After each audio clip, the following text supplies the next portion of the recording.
El nuestro es un planeta inquieto en el que crecen montañas a partir de mareas de roca fundida. Cada minuto, en algún lugar de la Tierra, un volcán entra en erupción. La gente experimenta una falsa sensación de seguridad cuando pasa un tiempo sin erupciones y piensa que el volcán está inactivo o que se ha extinguido. Desapercibidos y bajo el agua, lentos y contundentes, o violentos y explosivos, los volcanes son tan peligrosos como imponentes. Es una batalla constante para los equipos de rescate y la forma de impedir que ocurra es evacuar antes de que el volcán erupcione. Aunque su poder destructivo es despiadado, también son esenciales para la vida en la Tierra. Millones de personas por todo el mundo viven en volcanes activos o sus alrededores. El magma interactúa con las aguas freáticas y esa combinación es explosiva. Durante miles de millones de años, los volcanes han dado forma a la Tierra y a su atmósfera, impulsando la evolución y, más recientemente, cambiando el curso de la historia humana. ¿Cómo nos podemos preparar para el peligro omnipresente de las erupciones volcánicas? ¿Y qué tipo de advertencias deberíamos esperar?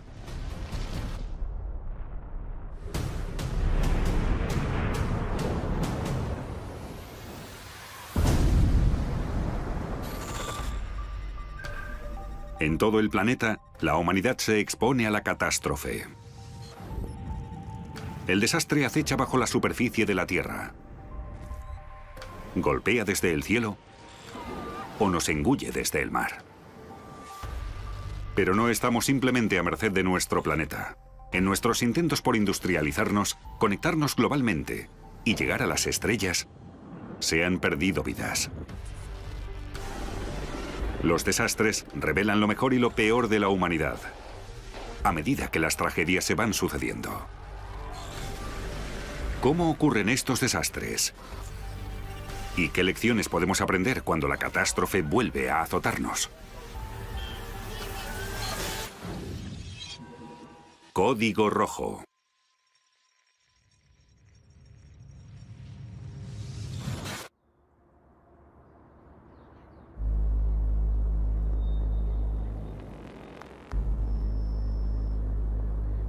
En la isla de Java, el monte Merapi es el volcán más activo de Indonesia. Con más de 3 kilómetros de altitud, a menudo se ve humo saliendo de su cima.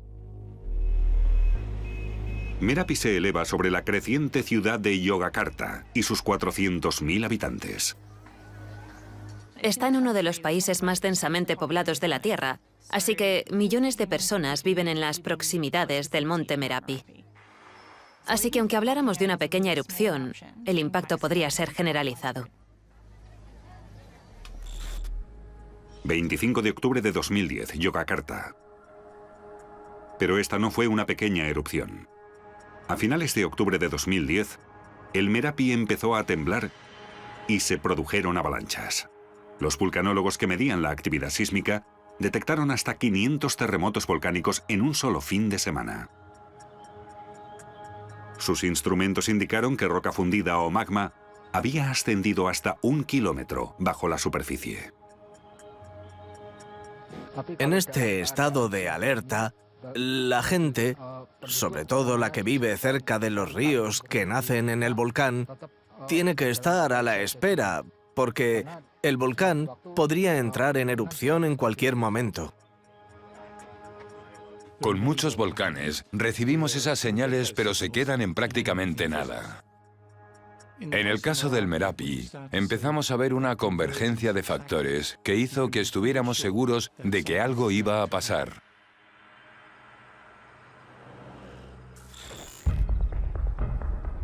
Un domo de lava amenazaba con rebosar del cráter.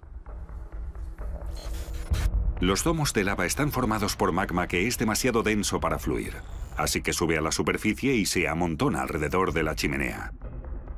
Este domo casi cuadruplicaba su tamaño cada día. Este domo de lava iba creciendo, y ese es uno de los peligros independientes a una erupción activa. Un domo es un gran montículo de roca que puede crecer gradualmente. Y aunque no crezca, es inestable porque debido a su topografía, puede que se suelte y se derrumbe. Cuando un domo de lava se derrumba, suele formar lo que llamamos un flujo piroclástico, que es uno de los mayores peligros volcánicos del planeta.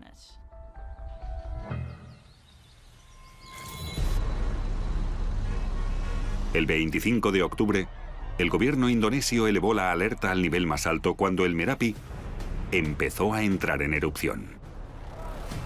19.000 personas que vivían en un radio de 10 kilómetros recibieron la orden de evacuar la zona de peligro.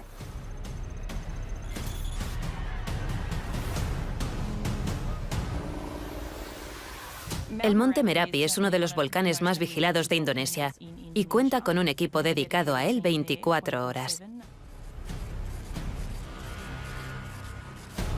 Al día siguiente, el Merapi explotó. Lo cual no era tan sorprendente. Cada 2 o 3 años se producen pequeñas erupciones y más grandes aproximadamente cada 15 años.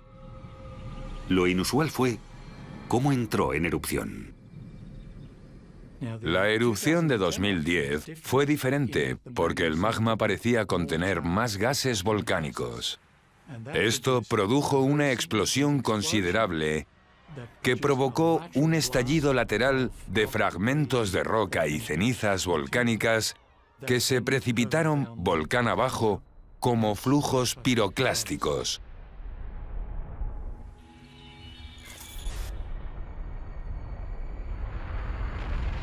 Un flujo piroclástico es un veloz torrente de gases y rocas calientes.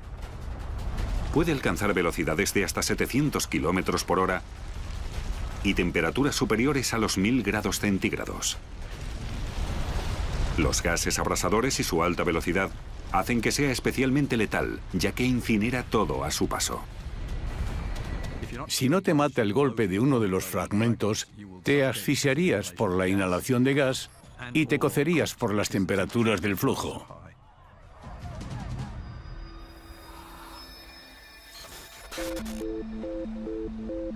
Para explicar por qué el Merapi es tan explosivo, hay que comprender qué ocurre en las profundidades bajo la superficie de la Tierra, en la sala de máquinas de volcanes y terremotos. La corteza terrestre está formada por varias piezas llamadas placas tectónicas que siempre están en movimiento. Por eso los continentes se han movido y han cambiado durante las eras geológicas. Las placas tectónicas flotan sobre el manto, empujándose y chocando en los bordes, por donde las placas se elevan lentamente, creando nuevas cordilleras o continentes. Cuando una placa se mete por debajo de la vecina, la corteza se recicla. Cuando la placa inferior profundiza en el manto terrestre, se calienta y algunas partes empiezan a fundirse.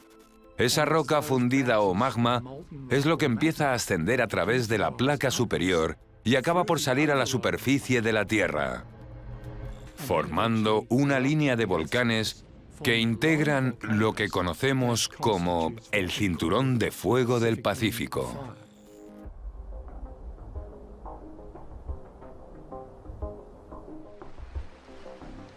Si trazamos el borde del Océano Pacífico, descubriremos que está rodeado por una serie casi continua de fallas geológicas de 40.000 kilómetros de largo.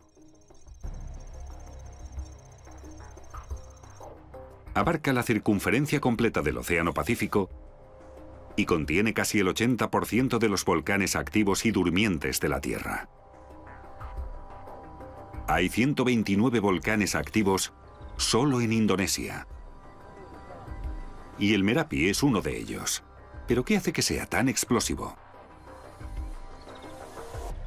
Normalmente, en los límites de las placas convergentes, se pueden generar magmas que son muy densos y que pueden contener mucho gas. Y ese gas proporciona energía que puede provocar erupciones volcánicas muy explosivas. Tanto gas disuelto en el magma del cinturón de fuego porque se recicla agua marina y otros compuestos que pueden ser volátiles. Hay una gran diferencia de volumen entre el agua disuelta y el agua como gas, y cuando ese gas se expande, provoca erupciones explosivas. Excepto 3, las erupciones más grandes del mundo en los últimos 12.000 años fueron de volcanes del cinturón de fuego. El Merapi es uno de ellos y aún no ha terminado. Además, no está solo.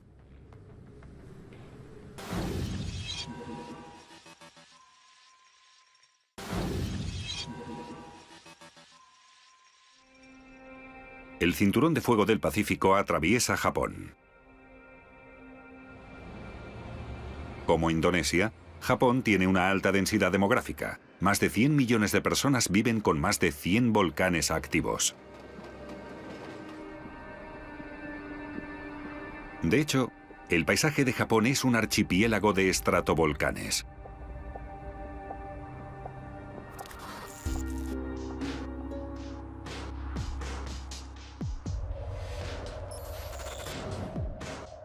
Situado 200 kilómetros al oeste de Tokio, el monte Ontake es el segundo volcán más grande de Japón, después del monte Fuji. Es un destino popular entre excursionistas y turistas. La última erupción considerable del Ontake fue en 1979 y no tuvo víctimas mortales. Durante 35 años, el monte permaneció tranquilo. Hasta el 27 de septiembre de 2014. Varios cientos de excursionistas estaban disfrutando de los tramos superiores cercanos a la cima cuando de pronto sucedió lo impensable. Unos minutos antes del mediodía, sin previo aviso, el Ontake explotó.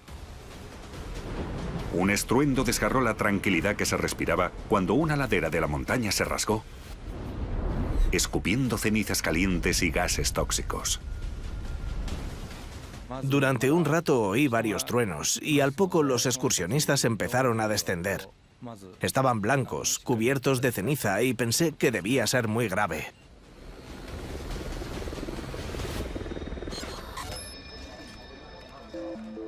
La del monte Ontake fue una gran erupción y además fue imprevista.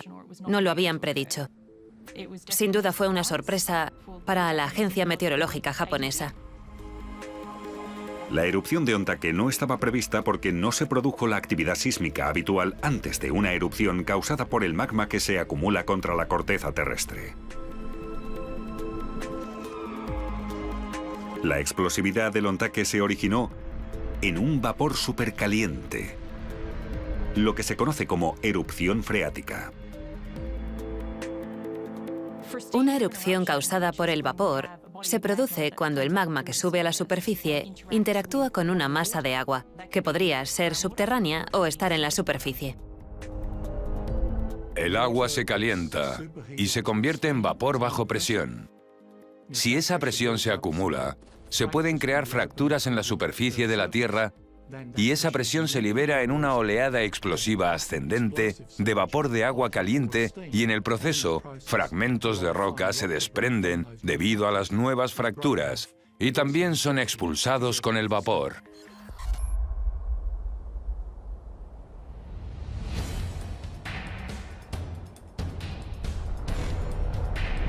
Un torbellino letal de gas abrasador y roca pulverizada salió despedido por el flanco del volcán en una oleada piroclástica. Y los excursionistas que estaban en lo alto, cerca de la cima, se vieron envueltos en esta nube. Este flujo de escombros y vapor abarcó un radio de 3 kilómetros desde el origen.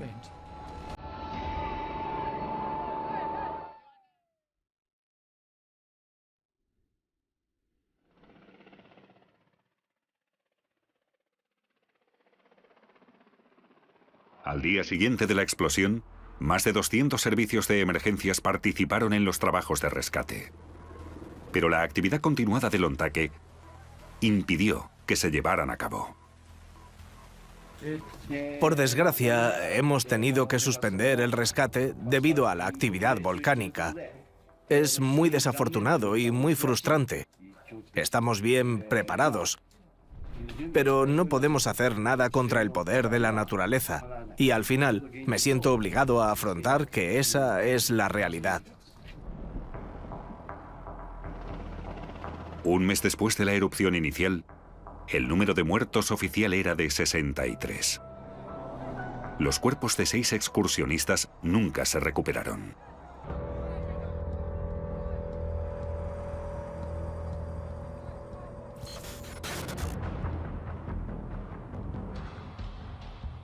El peligro de estas erupciones explosivas es obvio. Son poderosas, impredecibles y destructivas. Pero incluso los volcanes relativamente dóciles y tranquilos pueden causar daños. Famoso por sus coladas lávicas espectaculares y frecuentes, el Parque Nacional de los Volcanes de Hawái atrae a 2,5 millones de visitantes cada año.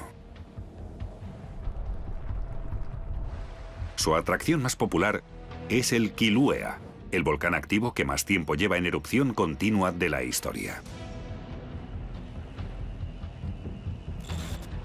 La erupción lleva 35 años desde 1983. Es un volcán relativamente cómodo para visitar porque gran parte de la actividad es relativamente lenta. Hay sitios por donde fluye lava que no están dominados por una actividad explosiva. Pero esta erupción relativamente cómoda solo lo es en relación con otros volcanes.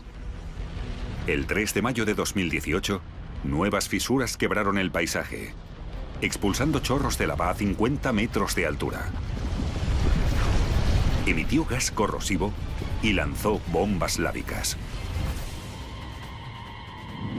Ahora mismo está a unos 3 kilómetros y se mueve a unos 100 metros por hora. 2.000 habitantes se vieron obligados a evacuar mientras la lava, en su inexorable avance, se tragaba 6.000 hectáreas de terreno y seguía creciendo. Esperaba que mi casa no quedara destruida, pero supongo que Dios tenía otros planes. Es trágico, pero por otro lado es precioso porque es la destrucción y la creación absoluta a la vez.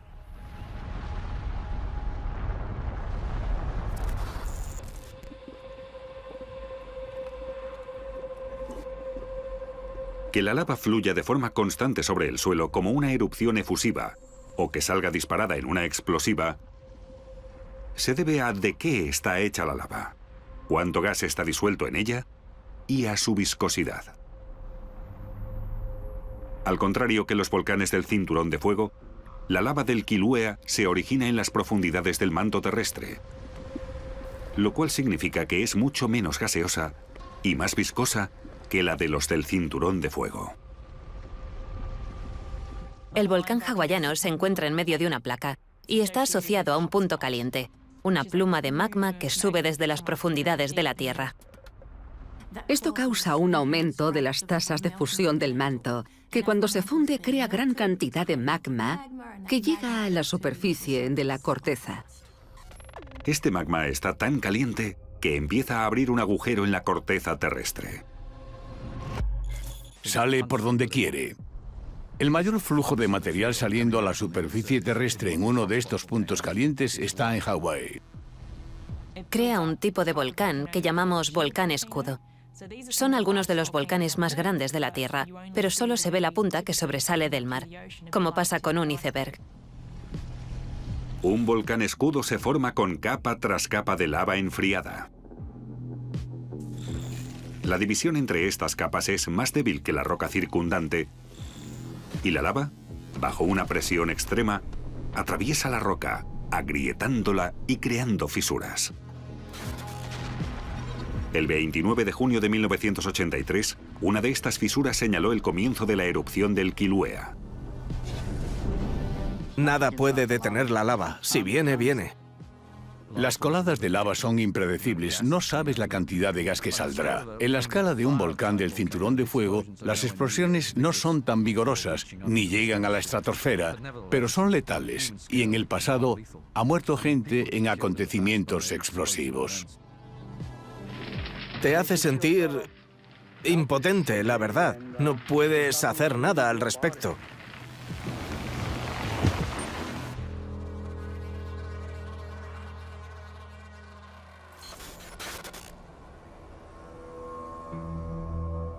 Las suaves pendientes que caracterizan a los volcanes escudo contrastan con la icónica forma del estratovolcán,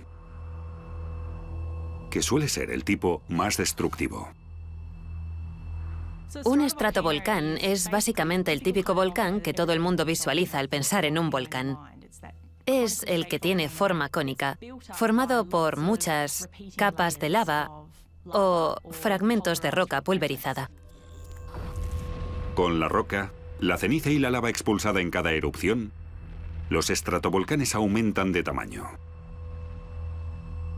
Esta enorme tarta de capas de lava endurecida y ceniza volcánica puede hacer que las erupciones de los estratovolcanes sean especialmente destructivas. Por eso el radio de evacuación es tan importante para los volcanes. Tenemos muchas pruebas que indican que si un volcán ha visto ese tipo de actividad en el pasado, tiene el potencial para repetirla en el futuro.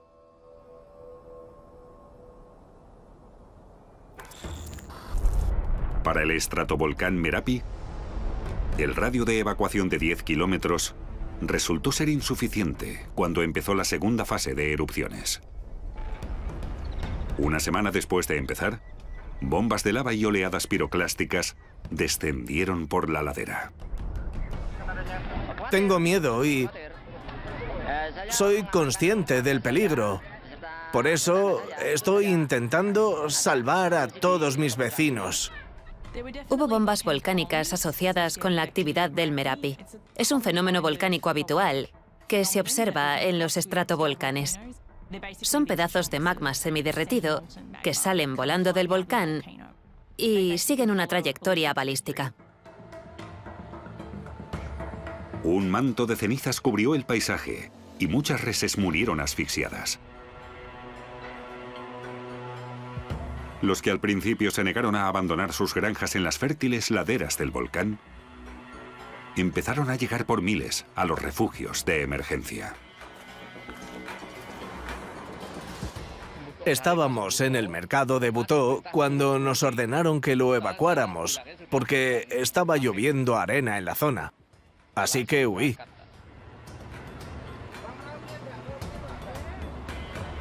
Hay que recordar que la ceniza volcánica no es como la de una barbacoa. No tiene una base de carbono, sino de silicio, por lo que irrita los ojos, la nariz y la garganta. Tras una exposición prolongada, se mezclaría con los fluidos corporales y formaría una especie de cemento en los pulmones. El 6 de noviembre, casi 2 semanas después de la erupción inicial, la zona de exclusión fue aumentada a 20 kilómetros, habiendo ya casi 200.000 personas desplazadas. Llevamos aquí demasiado tiempo y nos preocupa mucho la situación. Le pido al presidente que por favor nos trasladen inmediatamente a un lugar más seguro para que nuestros hijos puedan volver al colegio.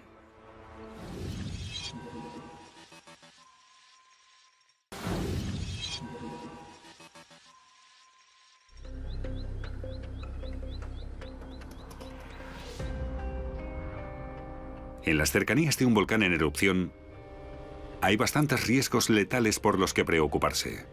Pero cuando miles de personas abandonaron la zona de exclusión del Merapi, las autoridades también estaban preocupadas por sus efectos a mayores distancias.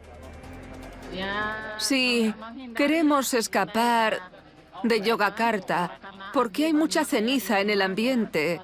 No tiene sentido y mi padre y mi hermano están enfermos.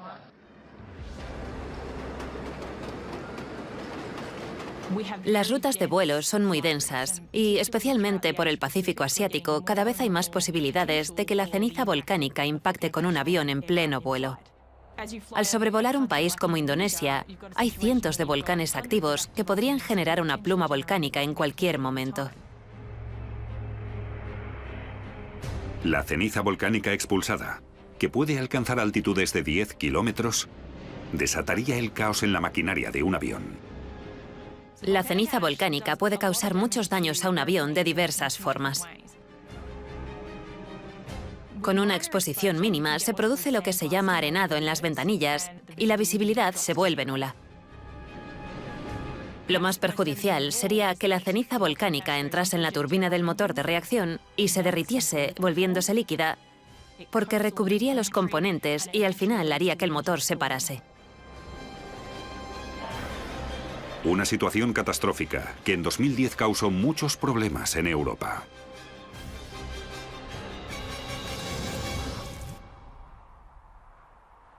...14 de abril de 2010...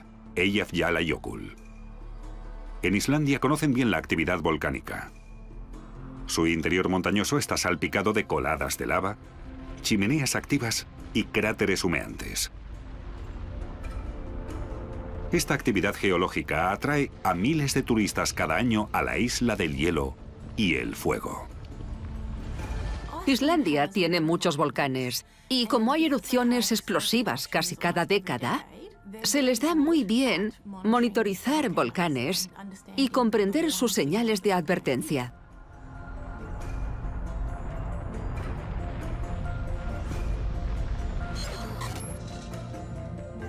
Con Eyjafjallajökull sucedió lo mismo. La actividad sísmica alrededor del volcán nevado comenzó en 2009 y fue aumentando de forma constante hasta el 20 de marzo de 2010.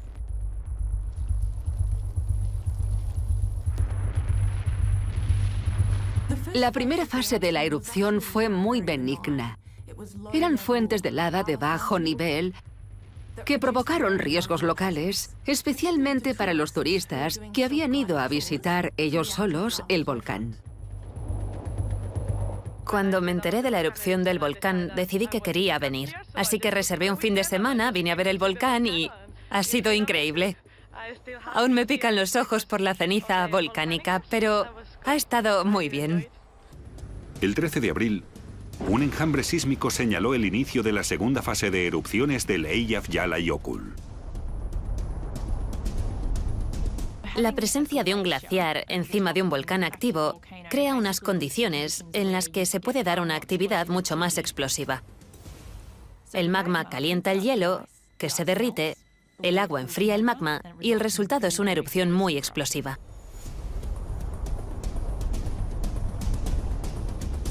El volcán siguió en erupción hasta junio, para cuando se calcula que ya había expulsado 250 millones de metros cúbicos de ceniza volcánica a la atmósfera.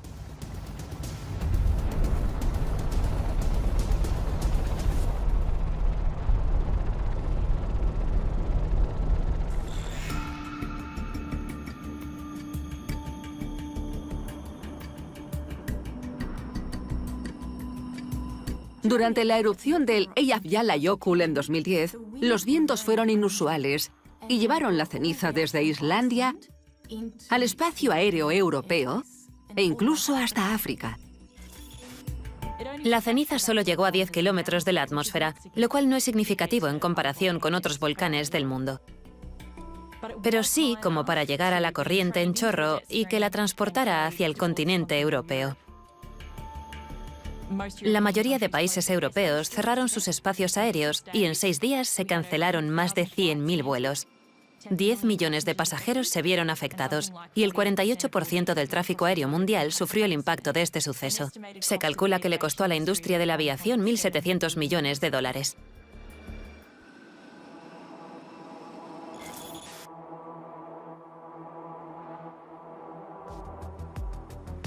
La erupción del Eyjafjallajökull estimuló la investigación de métodos de mitigación.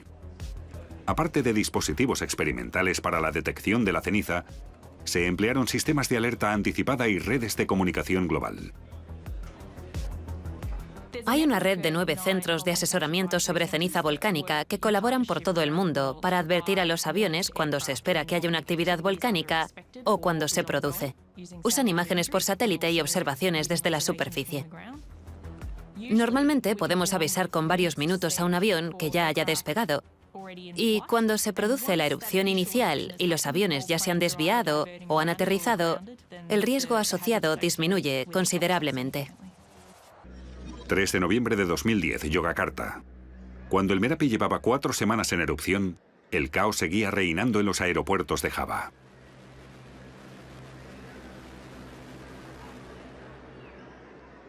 Las erupciones volcánicas pueden durar días, meses o años. La duración media de una erupción volcánica es de entre 3 y 9 meses.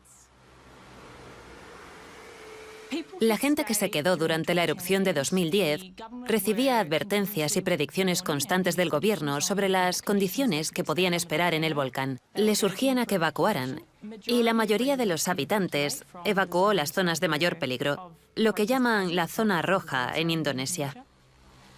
En el momento, al gobierno indonesio le costó mucho convencer a algunos habitantes de que la amenaza era real y que, por su bien, debían alejarse del volcán, aunque fuera por un tiempo.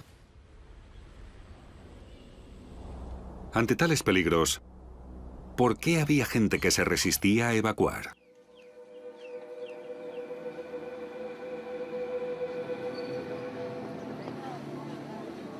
Para muchos, el peligro de abandonar sus tierras ancestrales podría ser incluso mayor que la amenaza que representaba el Merapi. Si hablamos de riesgos, vivir en la ladera de un volcán no es la mejor decisión. Pero la mayoría de gente que vive en estos sitios no tiene otra opción. Son los únicos sitios en los que se pueden permitir comprar tierras o simplemente las ocupan. Esas parcelas que normalmente usan para la ganadería y la agricultura son sus únicas posesiones en la vida. Y por ese motivo, a menudo se muestran reticentes a abandonarlas. Por todo el mundo, cientos de millones de personas asumen un riesgo potencialmente devastador al vivir en volcanes activos o cerca de ellos. El motivo por el que tantos pueden sobrevivir allí, irónicamente, se debe a los propios volcanes. Toda la superficie está formada por materiales volcánicos. Ese material se desgasta y degrada muy rápidamente y empieza a formar suelo muy fértil. Las partículas de ceniza liberan todos sus elementos y esas partículas están disponibles para que las plantas las extraigan como nutrientes y generen su crecimiento. Al valorar los riesgos, familias y comunidades deben decidir si vivir a la sombra de un volcán volátil merece arriesgar la vida.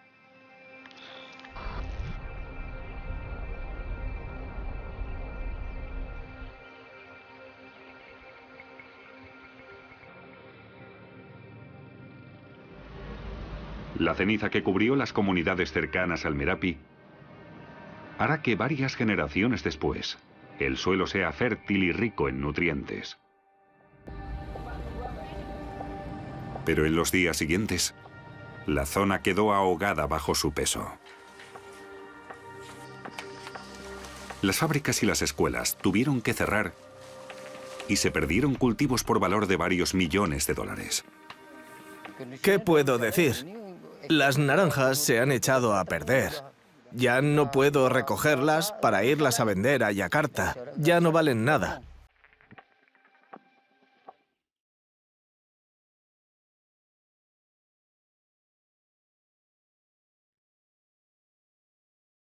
En 1991 se creó el programa de volcanes de la década.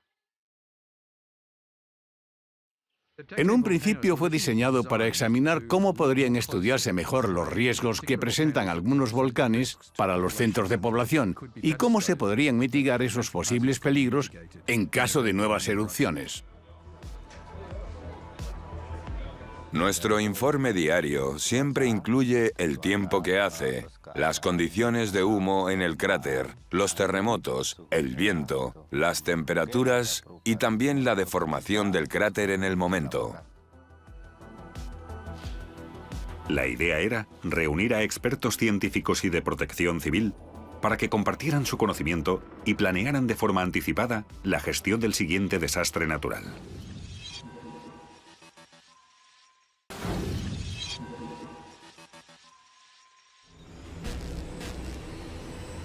A no ser que estés delante, es difícil visualizar el inmenso poder de los volcanes.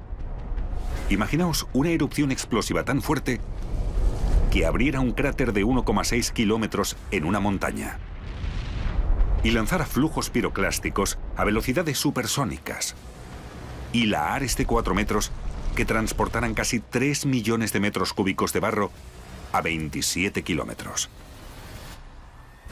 El monte Santa Elena llevaba sin erupcionar unos 100 años, así que estaba previsto que se produjera una erupción.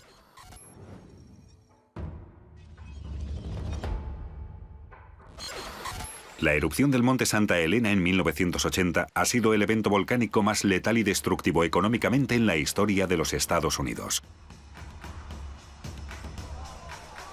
El monte Santa Elena fue fascinante porque entró en erupción de una forma nunca vista. Hubo señales claras de que algo pasaba en el monte Santa Elena antes de mayo de 1980.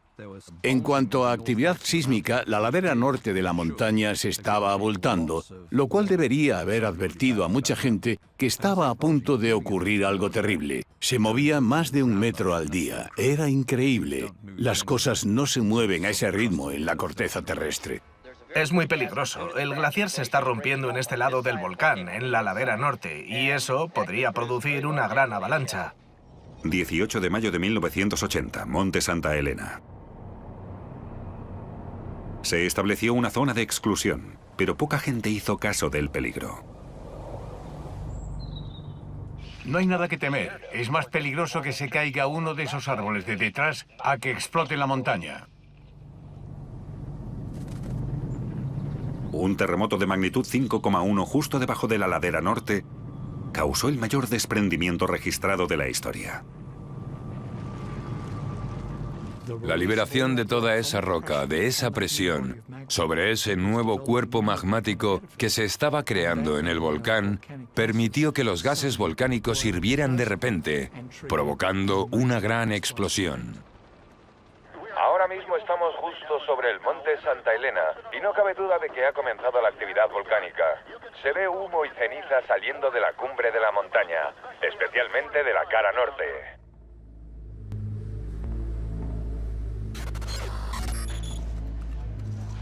Todas las erupciones se comparan usando el índice de explosividad volcánica. El IEV es una escala para volcanes que se basa en cuánto material se expulsa, a qué altura y cuánto dura la erupción. Es una escala del 0 al 8, siendo 0 una erupción no explosiva y el 8 responsable de algunos de los eventos más colosales que hemos visto en el planeta. Cada intervalo entre el 2 y el 8 es logarítmico, lo cual significa que es 10 veces peor que el intervalo anterior. El IEV del Kilauea es 0, muy suave. La erupción del Ontake de 2010, con un IEV de 3, es 1000 veces peor. Y la del Merapi, otras 10 veces peor. La erupción del monte Santa Elena fue un 5 en el índice de explosividad volcánica, por lo que fue 100.000 veces más explosiva que la del Kilauea.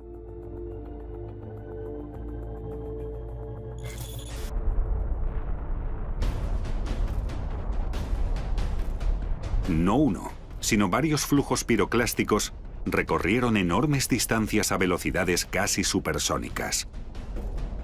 Cuando pensamos en una erupción volcánica, nos imaginamos una erupción vertical que sale desde la cima del volcán hacia el cielo. En el caso del monte Santa Elena, el volcán explotó lateralmente o de lado.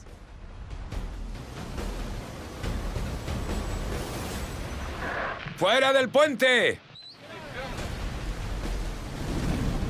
Formó un anfiteatro en ese instante, que luego dirigió la explosión inicial en horizontal, produciendo un nuevo flujo piroclástico que no pudimos prever para anticiparnos debido a la nueva erupción lateral.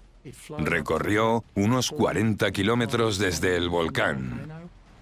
Arrasó con todos los abetos de Douglas que estaban en las cercanías y más allá de esa zona. Los troncos de los árboles quedaron tirados en la dirección de la erupción. También dejó una gran zona con vegetación quemada o chamuscada más allá, lo que indica que la temperatura alcanzó por lo menos los 300 grados centígrados.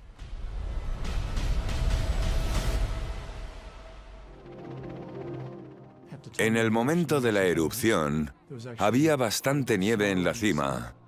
Y antes de la erupción de 1980, había varios pequeños glaciares estivales. La erupción movilizó la mayoría de esa nieve y también destrozó los glaciares de la cumbre. Todo eso acabó transformando lo que llamamos una avalancha de roca seca en un flujo de lodo o colada detrítica que causó bastantes daños, incluso a 60 kilómetros de distancia del volcán. 7 de noviembre de 2010, Yogyakarta. El coste humano de la erupción del Merapi de 2010 fue enorme. 353 personas murieron. Cientos resultaron heridas y miles tuvieron problemas de salud causados por la ceniza.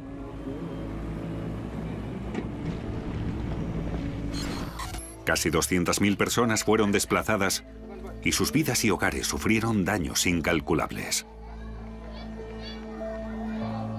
Tras 6 semanas, el Merapi por fin se calmó lo suficiente como para que las autoridades bajaran el nivel de alerta y permitieran el regreso de la población.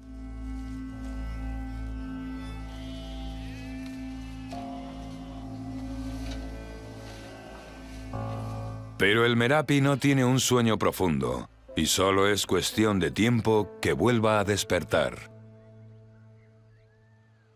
La gente experimenta una falsa sensación de seguridad cuando pasa un tiempo sin erupciones y piensa que el volcán a lo mejor está inactivo o se ha extinguido. Pero la escala de la vida y experiencia humanas es mucho menor que la escala de la mayoría de volcanes. Para reducir los riesgos hay que aprender qué se puede esperar de los volcanes. Y a menudo lo hacemos por las malas. Se consigue estudiando cada erupción, en el presente y en el pasado. Estudios colaborativos como el programa de volcanes de la década pueden proporcionar pistas de dónde se podría producir el siguiente desastre.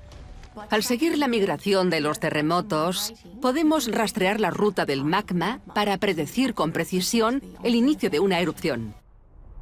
Y las pistas del registro geológico también pueden ayudar a comprender mejor los eventos volcánicos.